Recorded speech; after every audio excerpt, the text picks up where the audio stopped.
What's up, everybody? It's AJ with eTrailer.com. Today we're going to be checking out the Hollywood Racks Destination E. It's going to be a platform style bike rack, and we're putting it on our 2022 Tesla Model 3. The Destination E is going to be a platform style bike rack. It's going to hold the bike by the frame here and the tires. So you have the clamp that's going to go around the frame. It's got the rubberized grip on there, so it's not going to damage it. But you also have two straps here on the front tire and then one on the back tire.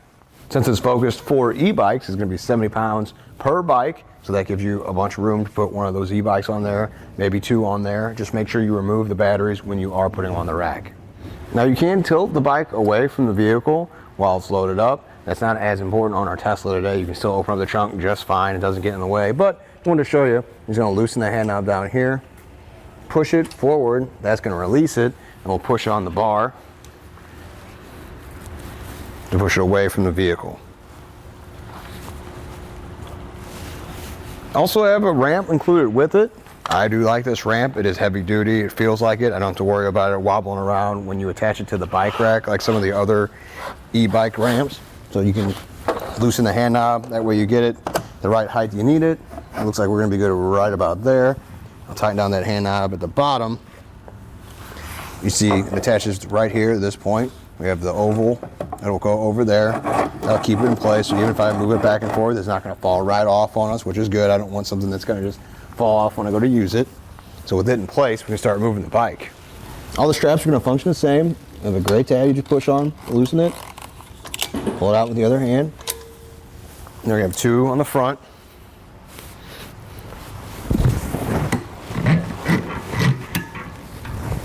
You have the hand knob here. We can loosen that up to release the bike. One thing I like about it, it's got a built-in lock in the hand knob, so you can lock that up. That way nobody can loosen this or take your bikes. So just continue to turn this as it opens up the clamp. And once it's open enough, it'll slide off and you can push it to the back. Now we just back the bike off of the rack. Make sure the straps are clear of the wheels. You got one hand behind the seat. Watch out for the pedals. You can easily just tilt this out of the way so they won't hit and just walk it down. One thing about the ramp though is there's nowhere to store it on the rack. If you don't have any space in your vehicle, you're really limited, I recommend checking out the Yakima on-ramp. That one has storage space on the rack, so you can just do a hand knob and it'll stay right there with it, so that way you don't have to find space for it. Now let's get some measurements. Let's go from the bumper, the furthest out point on the bike rack.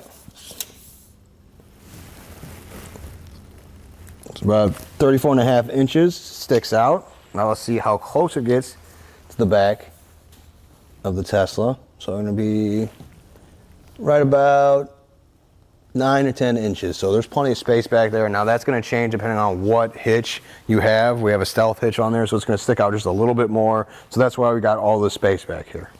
Got about 7.5 inches of ground clearance, so just be careful of that when you're going up steep driveways or hills. Another thing is the hand knob here that you use to tighten down the shank in the hitch. You want to make sure that this is never facing down, because that's going to lower your ground clearance. You don't want it sticking down, you want it off to the side.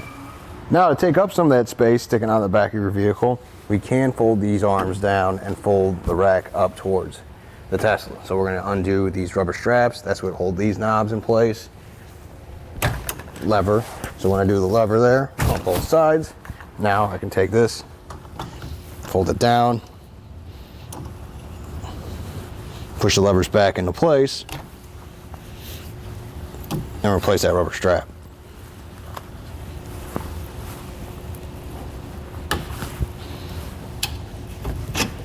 The other nice thing with the rubber straps is that you can just grab the handle here, lift it all the way up, and then replace our pin. Now we'll measure from the bumper the furthest out point again. It's only going to be 17.5 inches, so that takes up quite a bit, but just remember it's back there. So we're going to show you how the lever works here. Loosening that, show you how loose it is, see how much it rattles back and forth in combination with that locking hitch pin up there.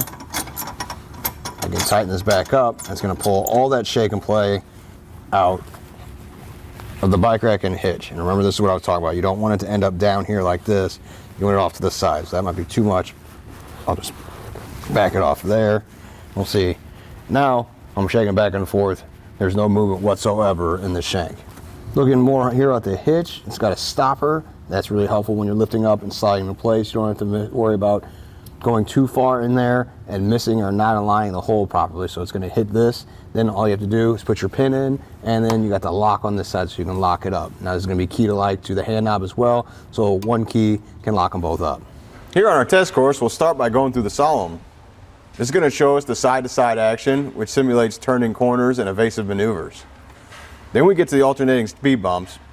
We'll see the twisting action. This will simulate hitting a curb or pothole or driving on uneven pavement. Then we'll go over the full speed bumps, and we can see the up and down action. This will be like driving in and out of a parking lot, garage, or a driveway. Overall, I think this is a good choice, especially if you have an e-bike. It's going to be nice that it has those 3 straps that go on the wheels. You're going to have the clamp that goes around the frame that also locks that hand knob, so that's further protection to keep your bike there when you're not around. Plus, that ramp makes it easier to load or unload the e-bike, so really is great for that. Well, I think that does it. Thanks for hanging out, and hope this helped.